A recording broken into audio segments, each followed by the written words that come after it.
I'm leaving for Greece tomorrow, and I want to leave you with a little spoken word piece inspired by a Greek. Spontaneous Nick was Greek, and those two words, spontaneous and Greek, go together like impulsive and impetuous, or compulsive and competuous. And if there were such a word as competuous, that would be him. Spontaneous Nick was competuous.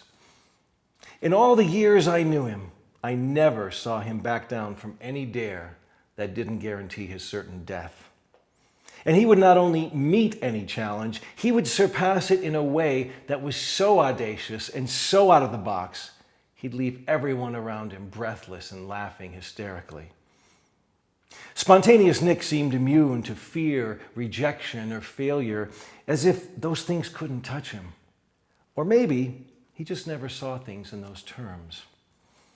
Yeah, he was a prototype for sure.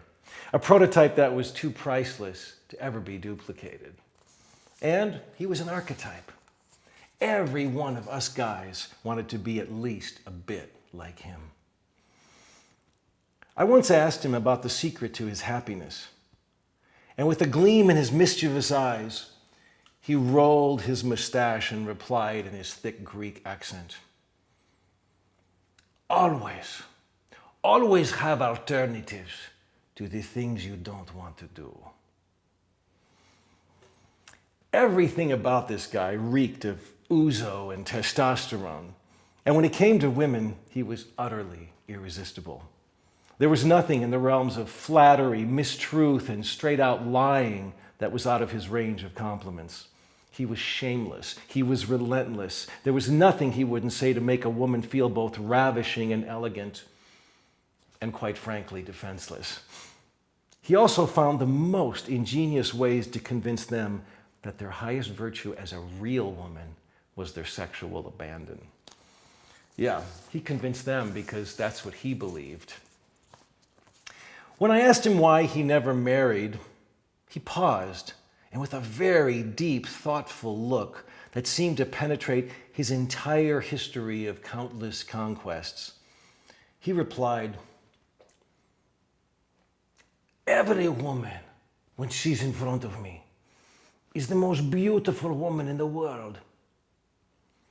Now, just try explaining that to a wife." I don't know what happened to Spontaneous Nick. Maybe he's still out there somewhere just being himself.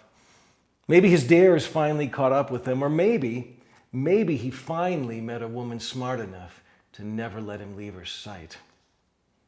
Whatever the case, Spontaneous Nick was certainly one of those larger-than-life characters that when you don't see for a while, you wonder if he was even possible in this world. I choose to believe that he was, and is, and always will be.